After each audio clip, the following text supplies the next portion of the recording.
everybody is doing well. Been a bit of a roller coaster day or so. Hello, Meg. Hey, Carolyn. Ms. Wicked Wolf. Cara, Homebody. Good to see folks. John. I'm glad folks like it. Yeah, I'm quite happy with it. Lots of love to Jin. She does wonderful work. So yeah, I was gonna say something. Can't remember what it was. That might be my mood for the day. Oh, I remember. So reminder, for anyone who's new to the group, the only thing that guarantees, I do try and keep up with the chat, but the only thing that guarantees that I will see and answer, respond, or read your comment or question is a super chat. You also get a heart from me for that, unless you are a member of the Council of Geeks Patreon, in which case there is a Patreon, there is a Discord channel for questions to be addressed on the Patreon, and the Discord is a Patreon exclusive perk. There we go. It looks longer. Yeah, it's because it's not as much of the curl going on right now. So,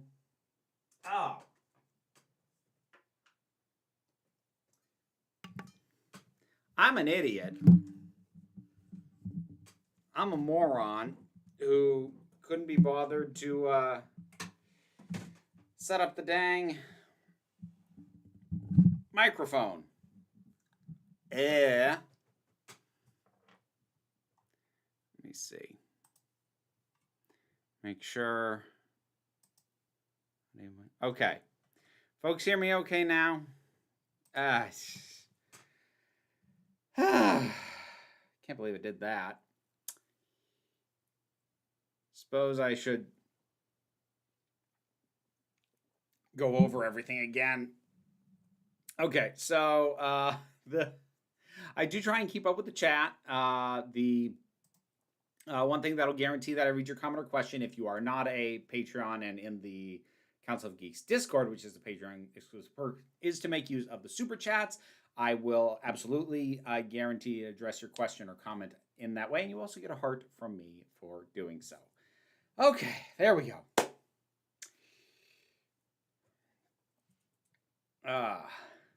Opening my hydration module now. Oh, that's a good way to think about it. I like that. I like that a lot. You're not a moron. You're a very intelligent person. You're just a human that can make mistakes.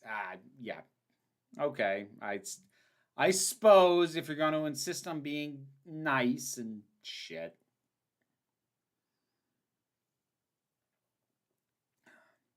If you had brains and beauty, it wouldn't be fair. I can always count on you to keep me in my place, Meg. I appreciate that.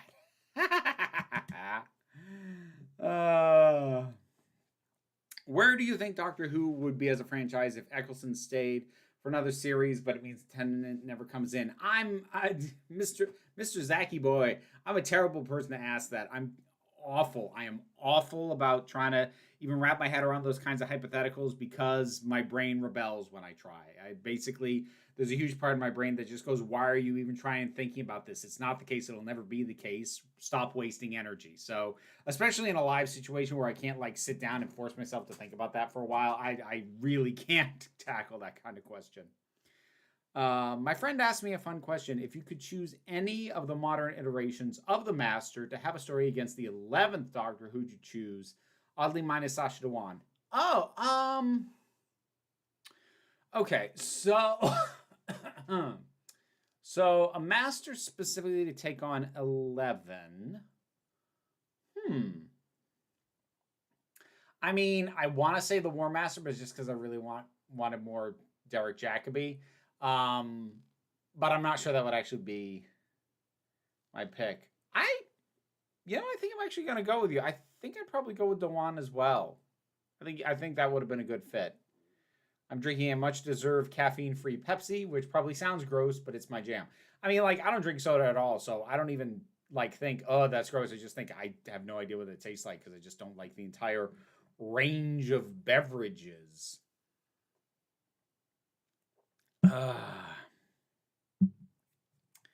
Pretty sure that's alcohol. It is water, and you cannot prove otherwise. How would Doctor Who end? In my mind, Doctor Who ends with whatever is the current incarnation of the Doctor going to Susan and retiring to just be her grandfather or grandmother or grandparent or whatever they are at that point. That, in my mind, is how you end Doctor Who.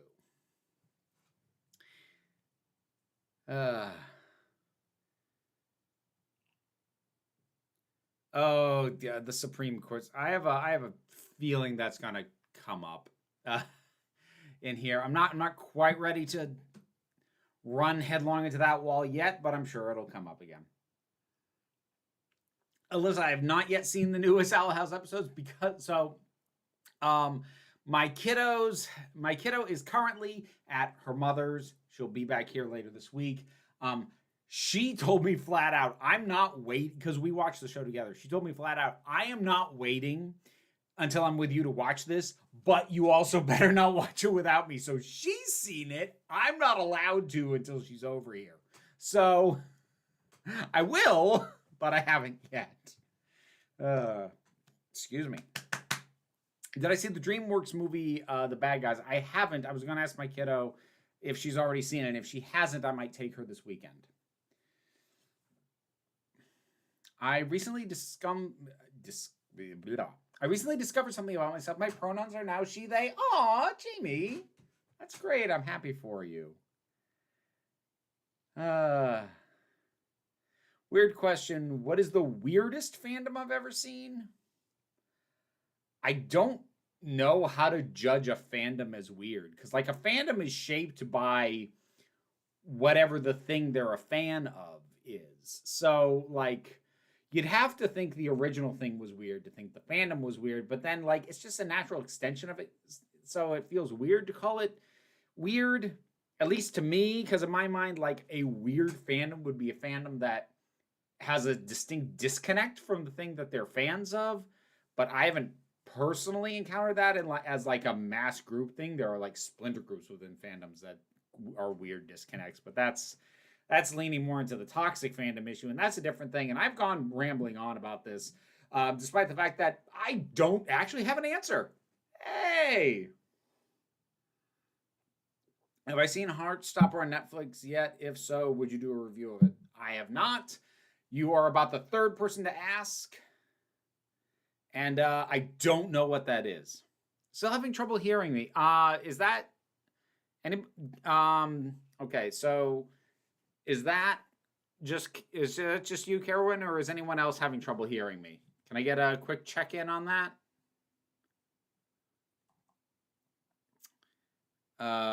So folks, let me know how well you can. Audio's fine. Loud and clear. Okay. Can hear just fine. Okay. All right. I want to make sure because we had the issues earlier. Voltron's the most toxic. I've never really had an encounter with the Voltron fandom. I can tell you the fandom that caught me most off guard with how volatile they are is the fans of the show Inside Number 9. It's why I stopped watching that, because I watched the first series, thought a couple of episodes were really good, thought some weren't very good at all, and apparently thought one of the Sacred Cow episodes of the whole friggin' show was not good. And I got a lot of really deep hate thrown at those reviews. It's part of why I've not watched any more of it, because I don't ever want to talk about it again. I've had that happen with movies too. Like, fans of In Bruges still find my review where I basically call it out for being pretentious, which it really is. And like, years later, they're still leaving like, well, you're just dumb and you don't get it comments. It's like, what? You put an unflattering review about something, no matter what it is, somewhere There are fans of that thing who will find that review and crap on you.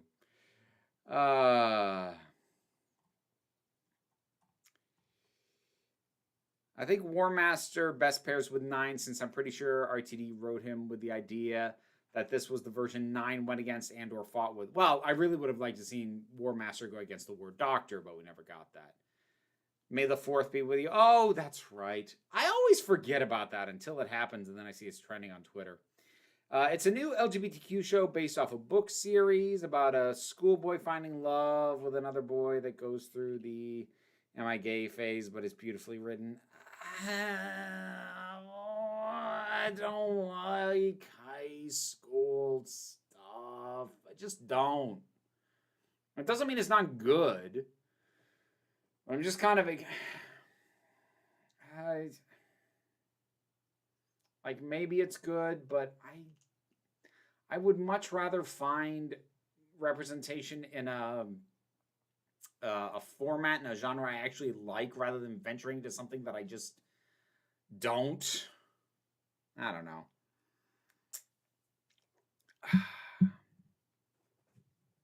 There are no weird fandoms, only weird fans.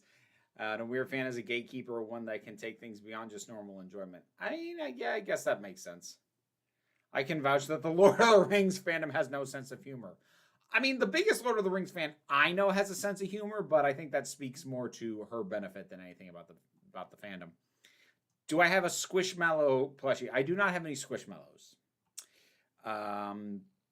In contrast to Marvel with Peter and MJ, how come DC mostly leave Clark and Lois alone? With the exception of the New 52, they never tried to derail it or erase it from canon.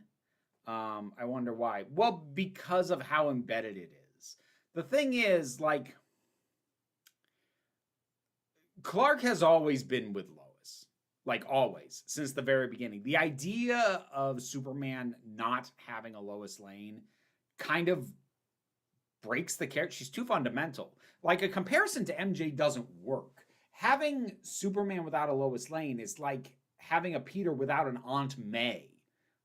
Like, it's more deeply and like, I know they've killed Aunt May, or they should have killed Aunt May multiple times, but I mean, like, never having her at any point. It's too integral to the core of what the character is to just scrap. You can reinvent it and adjust it all you want, but like, it kind of needs to be there.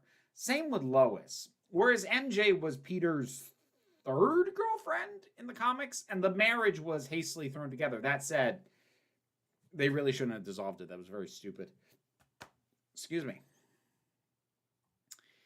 Do I prefer Simpsons or Futurama? Futurama just because, you know, it ended. Whereas Simpsons, I don't remember the last season I saw. Sorry you got hate from the Inside Number Niners.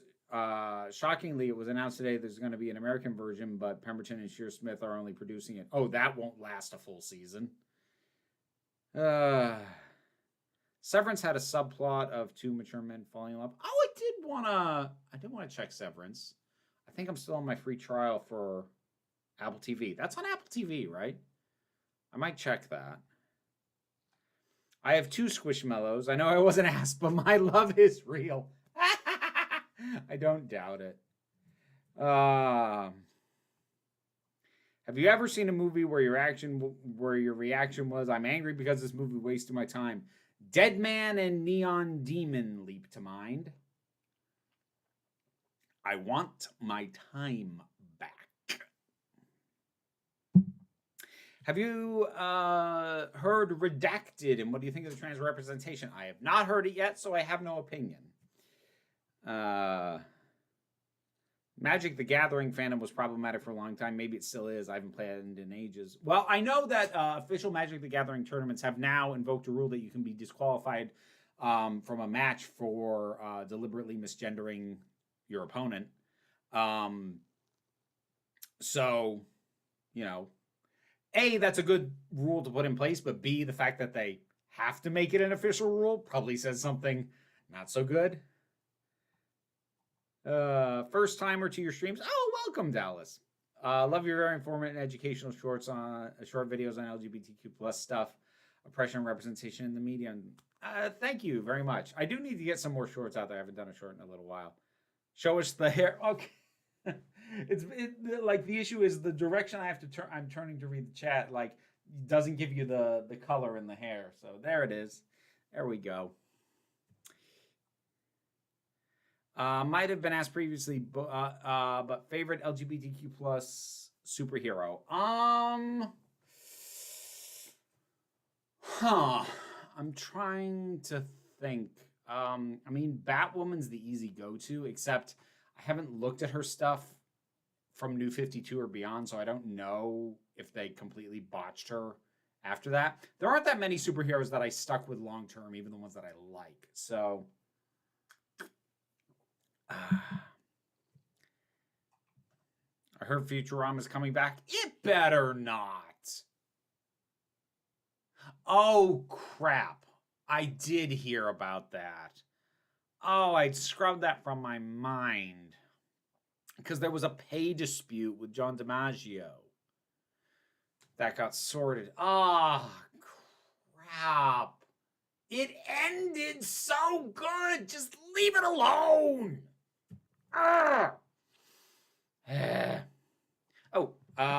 Supreme Omega. Thank you for the membership. Greatly appreciated. Mickerson? My God, I can talk. Michael Anderson Doyle, member. 3 months, but I've always been a rabble-rouser, and I love that hair mirror. Aw, thank you very much. What's my favorite one of Todd's One-Hit Wonders and Train Records episodes? I think the Train Records I've re-listened to the most is probably his one on Paula, which was, oh God, I can't think of his first name all of a sudden, but Thicke, the Blurred Lines guy. I keep thinking of Alan Thicke, but that's his dad. Robin! There we go. Robin Thicke. Robin Thicke's episode Paula. As for One Hit Wonderland, I don't know. There are a lot of good ones there. Honestly, I don't know if it's my favorite, but the one that might have been the most interesting was actually one of the more recent ones he did, the one on Love Grows Where My Rosemary Goes. That was actually quite an interesting one.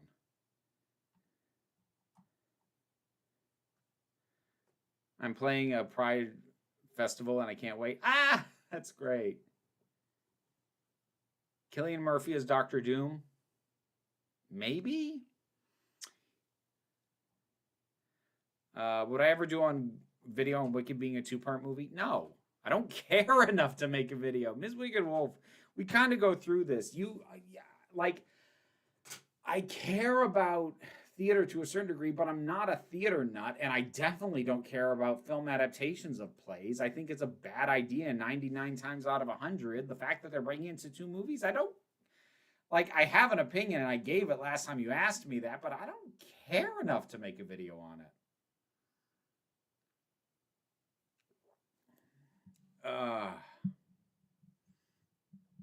You're right. They do look bigger in the Instagram post.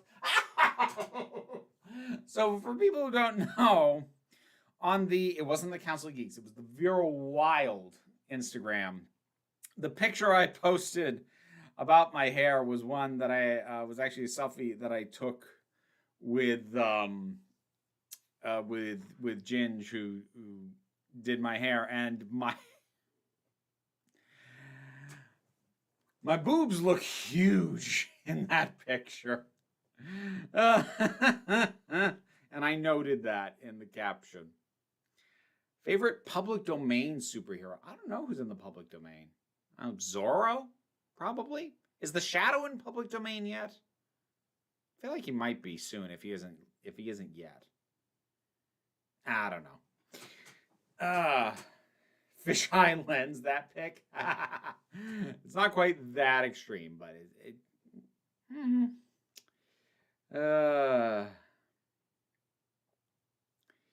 fun fact, the longest Indian television series had a total of 3,238 episodes so far. That's not bad. I graduated from university today. Happy graduation. Congratulations there. Excuse me.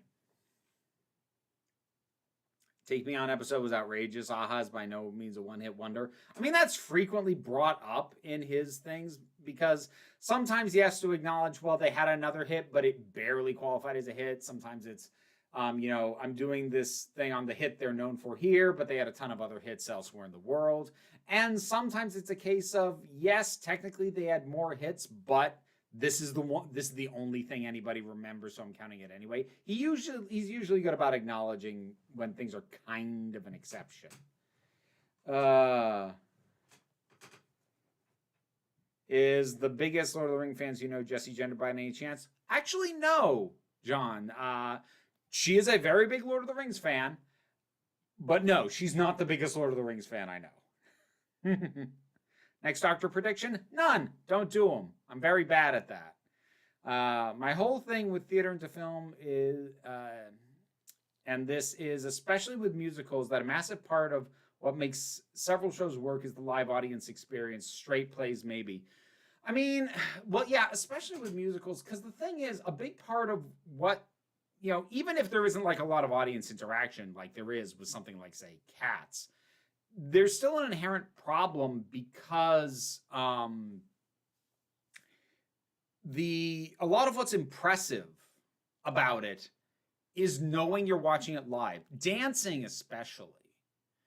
Like dance sequences or big chorus numbers or, even the big spectacle shows like Phantom or Wicked, they're impressive because they're on a scale you don't expect to see on a stage. But it's a scale that is super standard for movies. There's nothing special about seeing that scale on film. That's what films do. So, yeah, it's weird. Did he cover Kung Fu fighting? He did. He did. Jodie Whittaker wants Lydia West to be the next Doctor. I do not know who that is.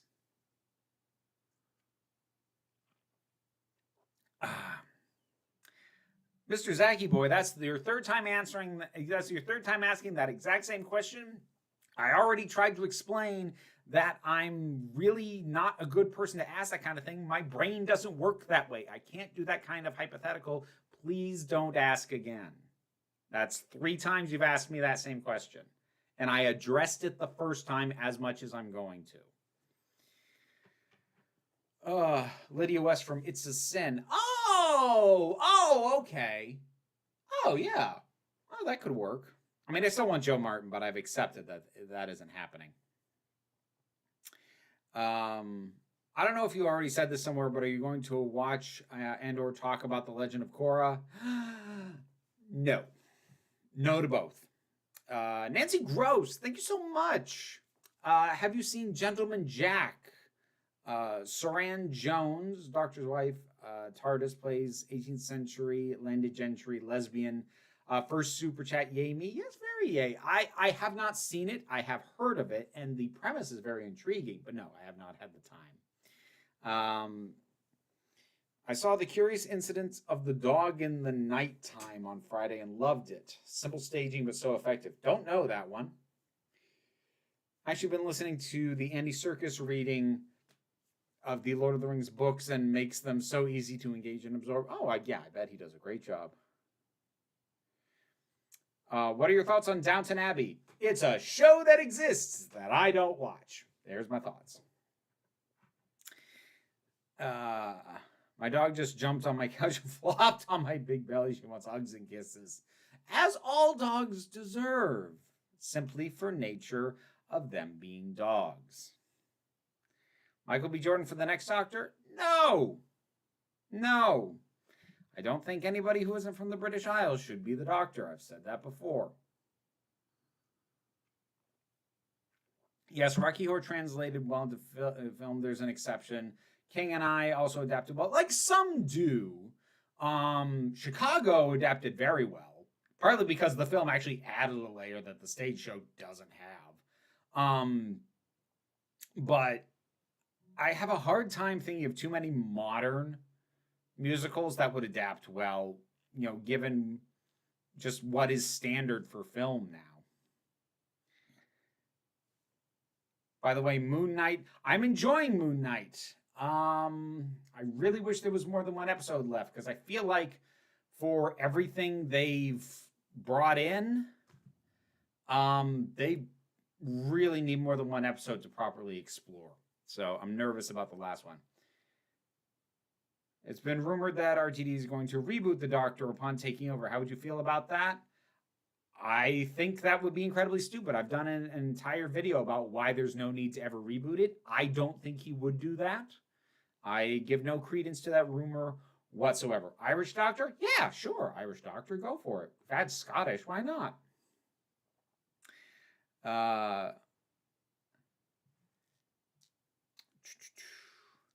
Yes, those are mostly classic Hollywood examples. Yeah, exactly. The Curious Incident of Dog in the Night is a Holmes reference. But they do nothing in the night, Holmes. Yes, that was the Curious Incident. Okay. Am I excited for Strange? Oh, yes. I gotta figure out when I'm gonna get to see it. I gotta sort that out. But yeah, I'm looking forward to that one. Doctor Who has had soft reboots before. Every regeneration is practically a soft reboot. That's not what I'm talking about, and that's generally not what other people are talking about when we talk about rebooting the show. Like, and I can virtually guarantee you that the people spreading the rumor that he's going to reboot it are the exact same people who went Not My Doctor and hate Chris Chibnall and want everything that happened expunged from canon. They would rather see everything erased than have that stand. I can almost guarantee you that's where that nonsense started.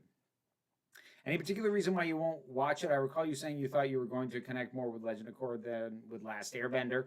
Well, mostly because I didn't finish Last Airbender. Because I realized I didn't care. And while I suspected maybe I would connect with Legend of Korra more, pretty much everything I've ever seen or read says Avatar's better. And I didn't like Avatar enough to keep going. So, yeah, I've got no incentive. Like, again, throw it on the pile of if somebody pays me, I'll watch it. But other than that, no. Did I have a pet goldfish growing up? Briefly. I had 2. That did not last long. Oh, wait, did I never think of Tennant as Scottish because he didn't use his accent? Yeah.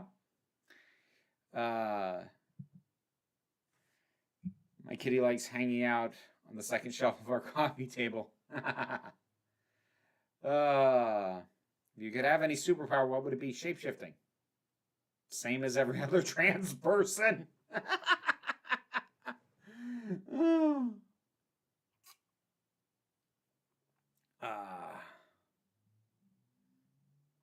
What's a director that has a varying degree of quality in their filmography?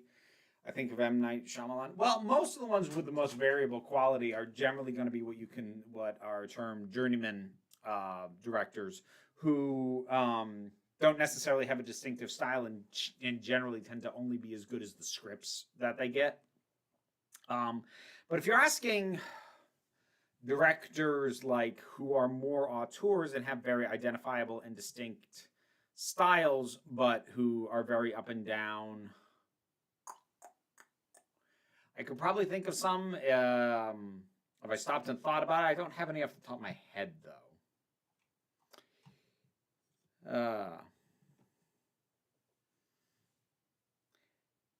After watching the classic series Blu-ray collections and revisiting stories I grew up with, I think Doctor Who would benefit from scaling down the scope of the stories and explore character development. I don't disagree.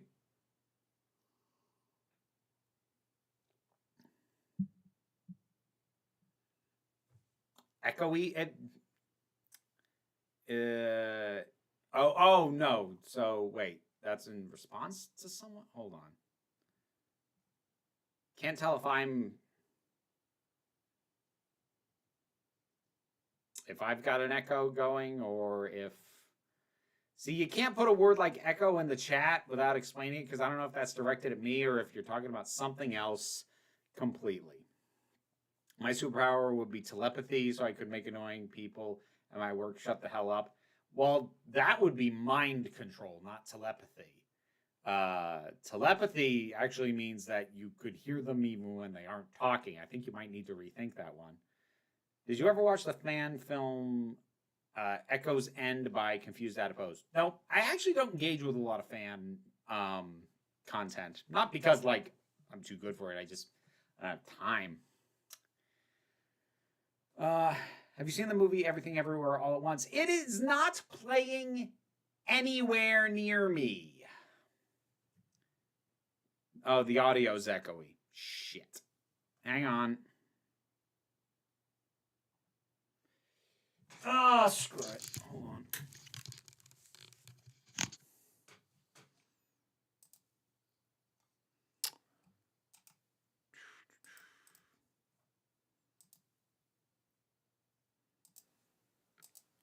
Okay, and how about now? Slap on the headphones and give up on the mic if it's going to be dumb. Oh, sorry for all the audio problems this time around.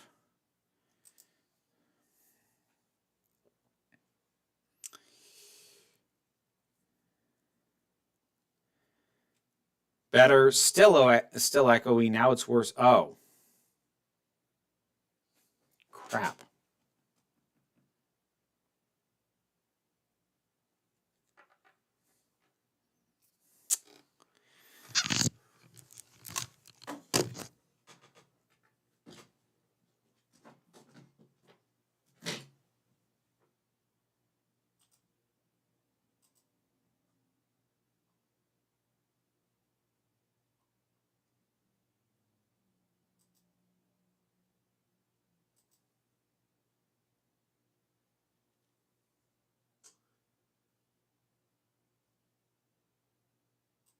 Oh.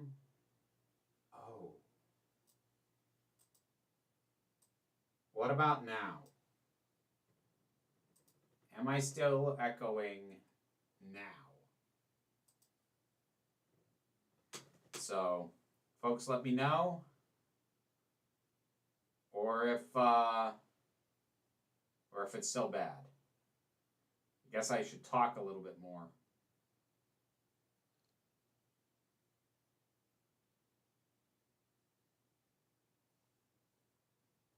Wait, it sounds distant, no echo. Ah, God. Okay, hold on. Slow down.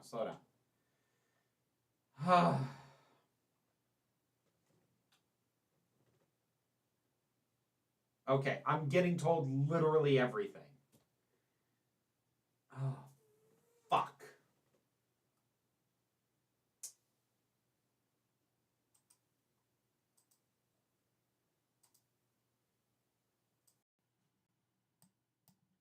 And what about now? How does it sound to folks now?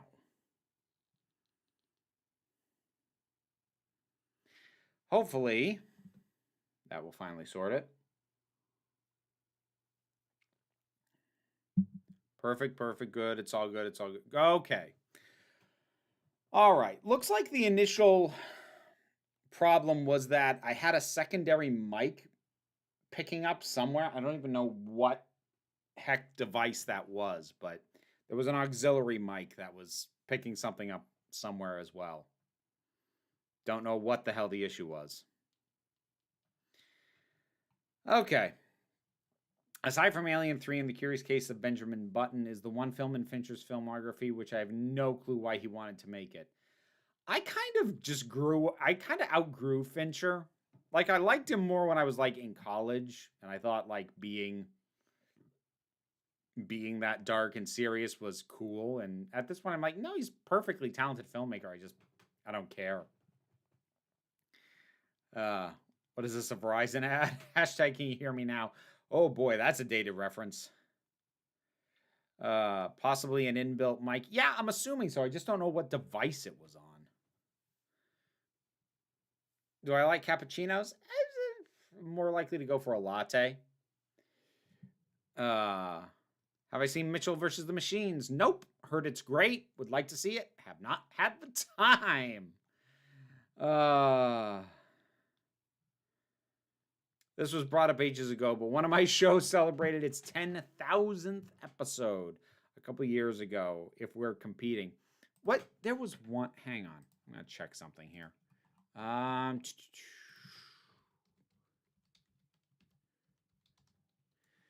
There was a show. Let's see. I know how long it was on. How many episodes? Oh, fewer than I thought. 3,249. Oh, but that's just the show. What was it prior to? Hang on. So there was like it's not going to hit 10,000, so you still win. But there was and like scripted show, because if you count it as a show, like plenty of nightly news shows have hit that. But what I'm just checking now is there's a or there was a soap opera called Guiding Light. And it started out originally as a radio show from through the 30s and the 40s. So it was a show that for a while was actually older than television. I don't know how many episodes it had on the radio, though. I can't find a number on that. Yeah, but it ran for about a decade. Ran for 12 years on radio before it became a TV show, and then it ran for like 50 some odd years on TV. You need to try London Fog. Oh, I love London Fog. I actually had one a couple weeks ago. Liz picked it up for me. It was lovely. Fun fact, Arnold Schwarzenegger was originally Dr. Octopus. Citation needed. Genuine question, what advice do you have to someone in their 20s today?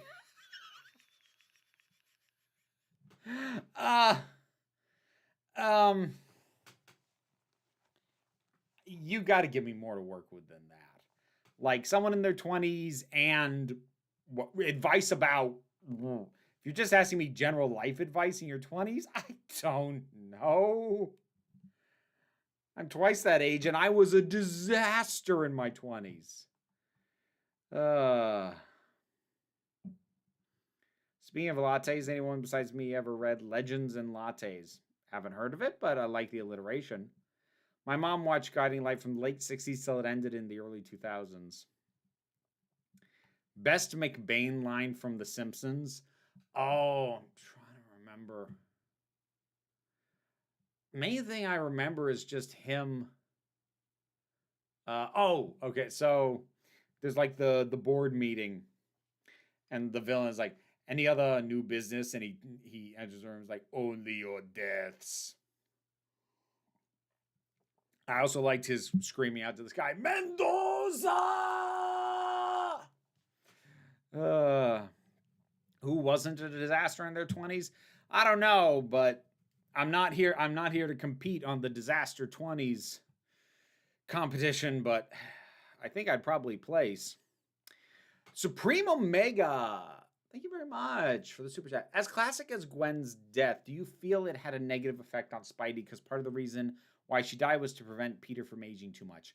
Actually, no. I think the reason for killing her was a little cynical, but I don't think that the actual impact on the character was negative. I think, honestly, if the writers weren't willing to go for marriage and long-term commitment yet, which they would eventually later explore with Mary Jane, then there really wasn't a lot to do with Gwen. It's one of those cases where there were more story possibilities that would result from the fallout of her death than from keeping her around. And, you know, I don't mean to talk that callously about a character, but it is ultimately a character from a strictly narrative perspective, and not talking about her like she's a real human being. She did more for the story with her death than if she'd continued to live. Continuing to live, she was just another Peter girlfriend. She wasn't even his first girlfriend. So, hello, I'm Troy McClure. You might remember me from such informational videos as mothballing your battleship and dig your own grave and save. I'll be turning 25 at the end of the month. Well, enjoy the disaster years. What's your advice for being in the 30s?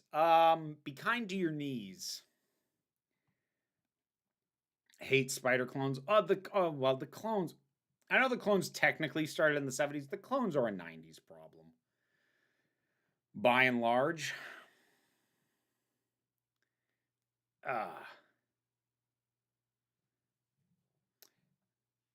Who do I want to play the next Doctor? I never have an answer for that. I mean, I want it to be Joe Martin. It won't be, and I don't really have a pick beyond that.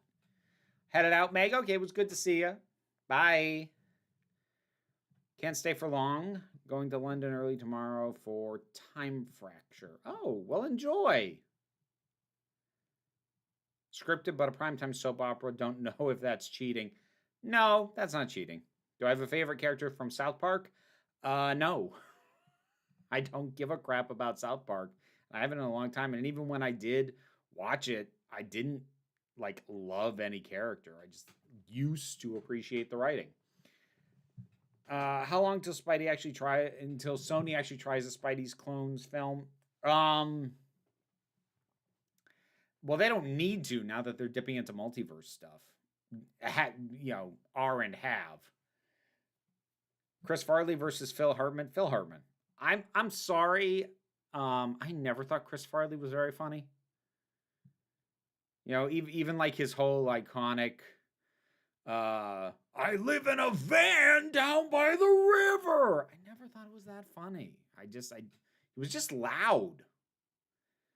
There's certain comedians whose brand seems to be volume, and it generally either never connected with me or it used to and it doesn't now. I grew out of it. Do I like Joan Rivers? As long as the next Doctor isn't David Tennant again. Well, okay, yes, agreed on that. Jojo Lopez, thank you so very much. It's very generous. You and others like JXC, Thought Slime, and Philosophy Tube, nerdy creators who came out as trans, helped me discover my own transness. I like to say you are awesome, inspiring. Thanks for being you. Oh, thank you, Jojo. And I'm really happy that you are, coming to a better understanding of yourself. That's always a wonderful thing for anyone who can get to experience that. I may have already asked this, but is there a movie or TV show everyone hates that you like?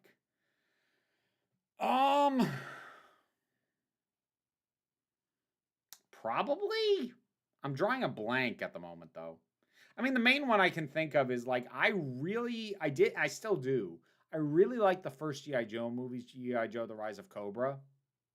The first live-action G.I. Joe movie. But part of the reason I like it is because I'm not actually a fan of G.I. Joe. G.I. Joe fans hated that because it didn't take it seriously. The cartoon and the toys were stupid.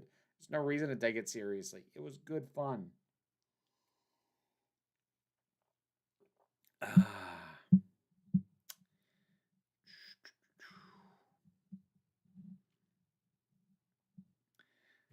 If they laugh that hard when I say a joke, they'll laugh twice as hard when I yell the joke. Yeah, there were a few of those, especially in the 80s and into the 90s.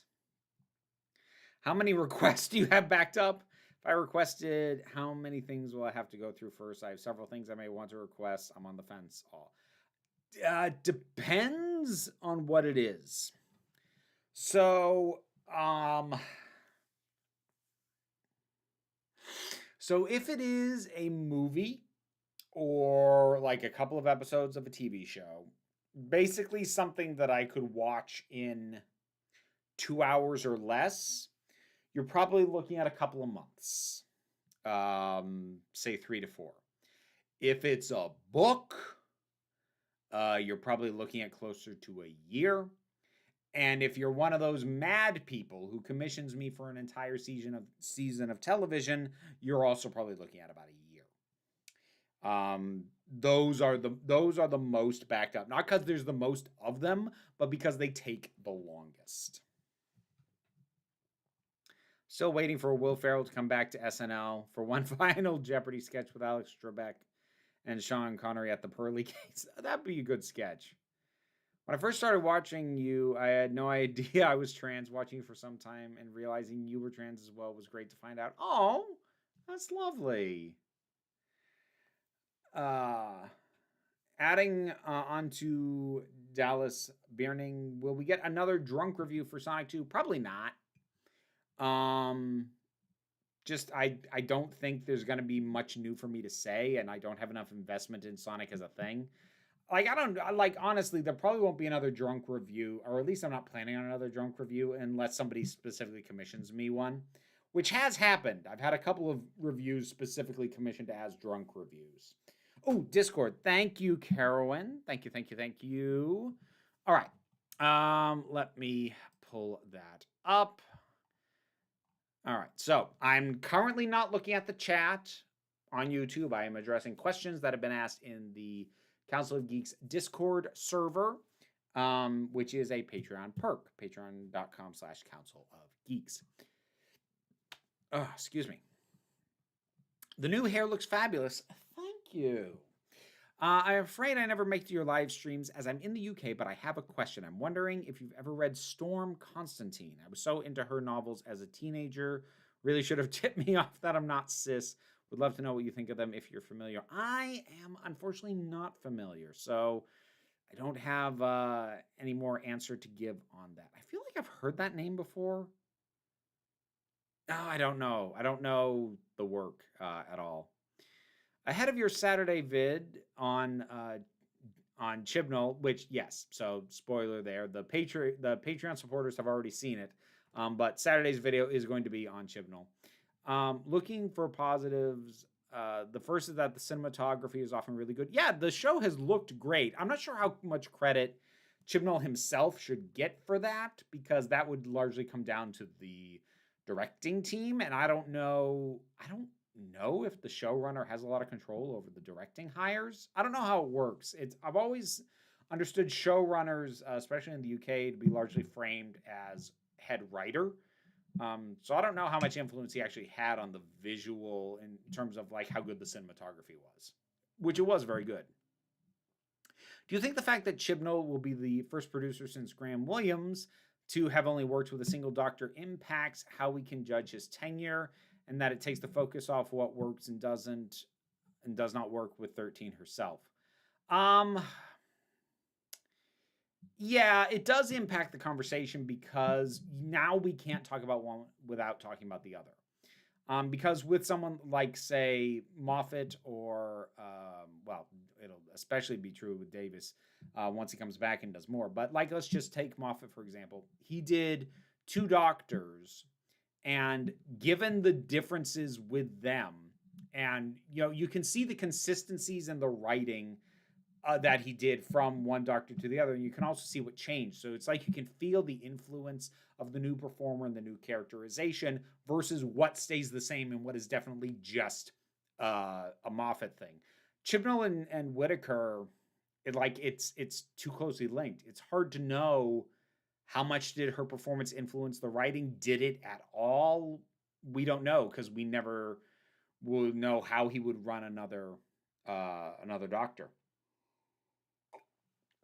I'm not well today, so may not make it to stream. What was one aspect of RTD's writing that you were looking forward to having back? Plus any guest stars you'd like to see in the BBC Centenary special. Like, there's already a million freaking guest stars they've confirmed. I wouldn't actually actively not want to add more to that. But as far as RTD's writing,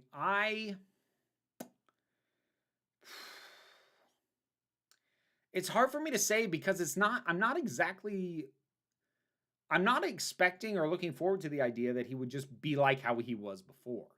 So, like, I'm excited for how he might handle things differently with how he's grown as a writer. So I actually don't really know how to answer that question. All right. Here we go. The logic of the Supreme Court used or will use to reject Roe could also be used to reject Loving versus Virginia. Do you think the American right is willing to go after interracial marriage yet? Okay, so, all right, couple things about the Supreme Court. The first thing, and everybody really needs to wrap their heads around this. What was leaked was a draft opinion. And more to the point, it was a first draft opinion. Now, these have never been leaked publicly before, ever, in the history of the Supreme Court. However, we do know how they work because once the final decision is made, earlier drafts become part of the historical record. They've never been in the conversation aside from Supreme Court historians before because, again, they never came out ahead of an actual decision. So a couple things to keep in mind about this leaked draft. It does not guarantee that the final draft will have the same wording, the same fundamental rationale behind it, the same scope. It may be much narrower in its scope. It does not even necessarily mean that they are definitely going that way. There are decisions. I can't cite you any because I'm not a Supreme Court historian, but I know they exist where first draft opinions, because that was what whichever justice drafted it expected the decision to be, they would on occasion actually not be the final decision, and the final decision would be the opposite outcome because arguments made in front of the court, arguments made between the judges amongst each other, swayed opinions so that was no longer the majority opinion. And the draft went from being the majority opinion draft to being a dissenting draft. That has actually happened. That having been said, I don't want anyone to think that I am throwing you a bone and saying, have hope, maybe it'll be okay. I don't think it'll be okay. This is part of why I don't want to dwell on this topic too much, because I am exceedingly pessimistic about all this. However, I do think it's important to realize what is and is not the case. The decision is not final. What we have is a draft for what one justice wants on paper if this is the way that it goes. Is it an indication that it's probably going that way? Yes, honestly, it is. But first of all, given the size and the scope and the momentousness of this particular decision, if it gets written up at all, I would bet you it's probably going to be Roberts writing it up, not Alito. So there's that too. But yeah, I have not dug exceptionally deep into the quote-unquote logic of the draft because I know it is a draft. And it's going to be, even if the final decision of the court more or less lines up with what this draft says, it is a draft. It's going to be changed, revised, and the exact wording is not going to match. So it is not worth it to me to get myself worked up and get into an even more negative headspace than I already am by digging through something that I know is going to change. And I don't mean changes in the outcome will not be the same, but I mean changes in the wording. I don't need to start to try and parse the specifics of the wording of something that the specific wording is guaranteed to change, if not the heart of the thing. There were additional questions in regards to this. I understand your kid is a girl. She is. What does it feel like raising an assigned female birth kid in a country where women's rights are so threatened? It's fucking depressing. And I don't have anything else to say to that. It is deeply depressing. That's what it is. I think this is the last question in regards to this. Something I find interesting about the U.S. is your popular culture keeps getting more progressive, but your politics keep shifting to the right because of how undemocratic your political system is. I often wonder if those two things will come into conflict at some point. Like, suppose at some point GOP managed to rig the system sufficiently that they effectively have permanent rule. Will they say to Disney, you know it's in your financial interest to make cartoons where queer cartoons with queer characters because your audience wants it, but we won't allow you to produce shows in the U.S. if you keep doing that? Well, they're already trying to do that. That's what's going on right now in Florida with the governor there, who's trying to punish Disney for speaking out against his state's anti-queer legislation. So they've already tipped that, like,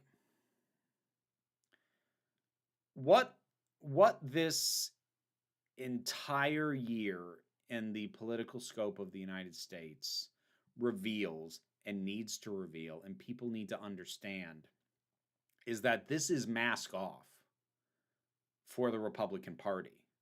If you look at what they either have passed or are trying to pass, they aren't tiptoeing anymore. They are saying the quiet parts out loud. You have states where they are not only trying to remove gender affirming treatment from teenagers, they are trying to remove it for anyone under the age of 25. And if they can get that, why would they stop there? Next step is to illegalize gender affirming medical treatment of any kind for anybody. They've even stepped outside of the realms of we're protecting kids because it was a smokescreen, and it always was. You have states that are criminalizing the idea that someone would leave the state for gender affirming care, because it's not about we don't approve of it and don't want it in this state. It's we don't want you to exist, is what they are saying. And in the case of Florida, DeSantis is saying flat out, you do not have the right to say whatever you want because it doesn't align with the political landscape that I have laid down, and I will now punish you for it. They're not pretending anymore. They've stopped pretending that they aren't going to do these things eventually. They are doing them now, or they're trying to. And I skipped over the part of the question earlier about the Loving decision. Would I think they would go after interracial marriage? Yes. I think that if this decision comes through the Supreme Court, which I expect it to, and it strikes down Roe v. Wade, or especially if it completely wipes out Roe v. Wade, then the next target is national ban on trans-affirming care for anyone under 18. And then after that, it will be banning gender-affirming care for anyone. And then after that, it'll be overturning the right to marry for same-sex couples. And then after that, it'll be overturning the Loving decision. And no, I should be clear, I'm not saying this is what every conservative wants. But this is what the people who are currently steering the ship want.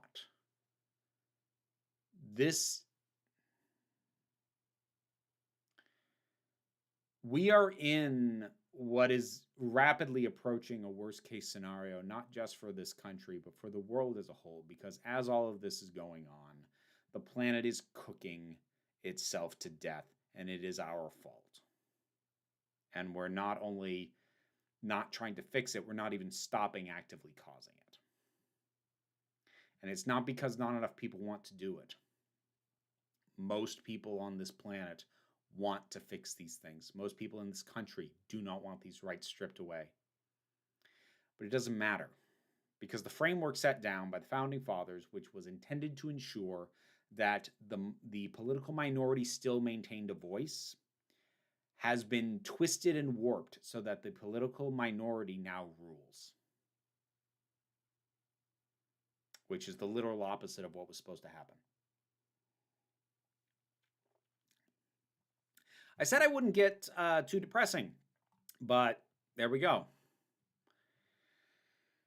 I hope you get to that culture novel before the midterms, because it'll be very depressed after that. Is that not likely? I will try. I'll try to get to it before the midterms. I need to finish up the Discworld book I'm on right now. We'll see. Captain Omni arrived at last. To brighten things up, I come with a query. In the Golden Age, 1940 to 1955, Captain Marvel, aka Shazam, was the most popular superhero in the world, more well-known than Superman. Do you think we would ever see that level of popularity for the character again? I doubt it, simply because the thing was, at the time, he was ubiquitous within comics, but no single character at this point in time is ever going to exceed or become more ubiquitous in regards to holding the culture as a whole, because there's too many characters. Shazam is beloved by the people who love him. That will never be the majority again. I'm sorry, I did miss a couple of questions. Sorry about that, Bookworm. I heard of or played Fallout New Vegas? What do I think of it? I played a couple of hours of it and then got motion sick. So it seemed really neat up until then, except part of the reason I got motion sick was I started getting lost, that's a compounding problem with me in 3D games. I get lost really easily. And in the process of looking around and trying to figure out who I am and not who I am, where I am and swinging the camera around, I get motion sick. So I tried it, started out okay. If it could not make me want to throw up, I probably might have even enjoyed it. So, all right. I think that'll just about wrap. Guiding Light ran from... Oh, this is the soap opera I mentioned before. Ran from January 1937 to September 2009. Its time on TV overlapped with its radio run. Yep. From June 1952 to June 1956. Oh, they were both running. And fun note, the person who asked the questions around the Supreme Court, which I knew was going to show up sooner or later. It ended up being the tail end of the stream, but I knew that was going to come up sooner or later. Offered up a picture of their dog, which is much appreciated.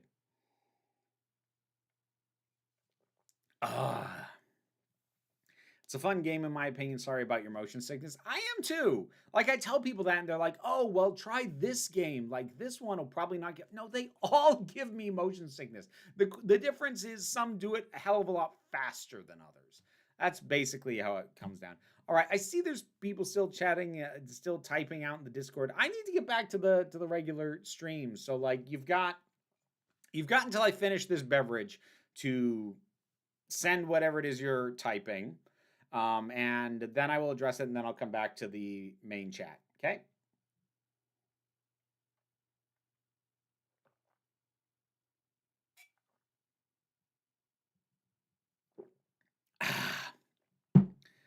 Is that all of it? Oh, no, tiny bit left.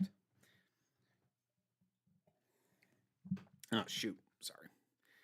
Got a little of my water on the keyboard. There we go. Didn't get between the cracks. Power Girl or Supergirl? Which is better in your opinion? I like both, but prefer Power Girl. Depends on who's writing them. Honestly, I think in general I like Power Girl a little better, but I do like Supergirl. I don't think they'll ban gender affirming care, but will you leave the country if they do? I don't know, and I don't want to have to think about that possibility right now. So forgive me for bypassing that at this point. All right, back in the main chat. Okay, there we go. So, what's your comfort song? Mine is Cry Little Sister. That's an interesting comfort song. I do love that song. Interesting as a comfort one. See, the thing is, my comfort songs tend to be a moving target. They tend to not stay the same forever. I'll tell you, one that stuck around that, like, nobody knows. I really like Moths by Jethro Tull. I really like that song a lot. I should give that one a listen again, actually. I heard the Jessica Hines as next Doctor. Like, no, but, like, I don't believe it, so...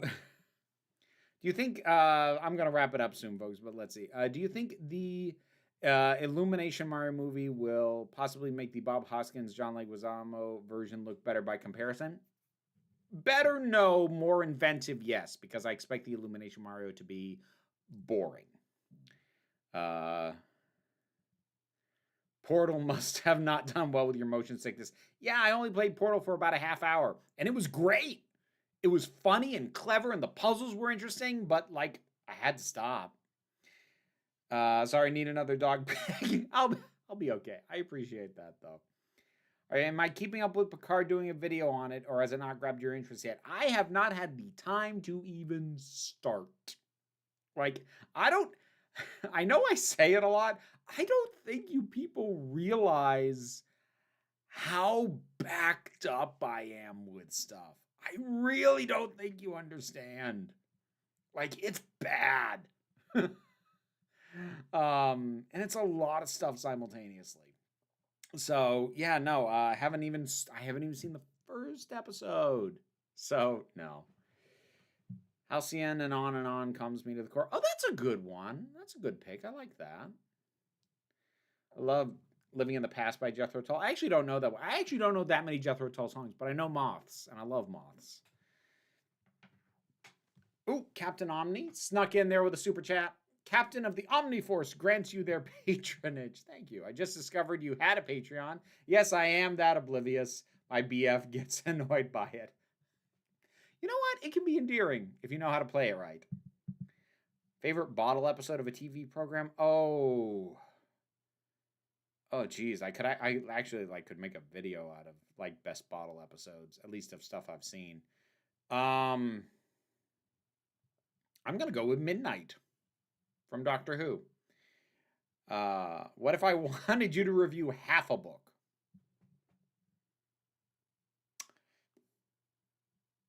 Message me direct, like email me or contact me through Patreon on that, because I would have questions about how that would work, and I'd have to go from there. But if it's book related at all, it's still probably going to be a bit of a wait of a while, because I want to get to the books that I've already been commissioned to do. So anyways, I've been told by people in the past that I give them anxiety when I voice my political concerns. Your concerns are valid. It's just a draining topic. Anyway, that's it. Wrapping it up. Thank you, everybody, for tuning in. I greatly appreciate it. Things did get a little serious there, but I figured that they would, with everything going on. Anyway, thank you so very much for tuning in. I hope that you have a good rest of the week. I hope that you take care of yourselves, take care of each other. And remember, you are beautiful. You are loved. You are valid. I know I did it in the wrong order this time. I don't care. You are the council. I'm just running the meeting. And until next time, this council is adjourned. McCavity!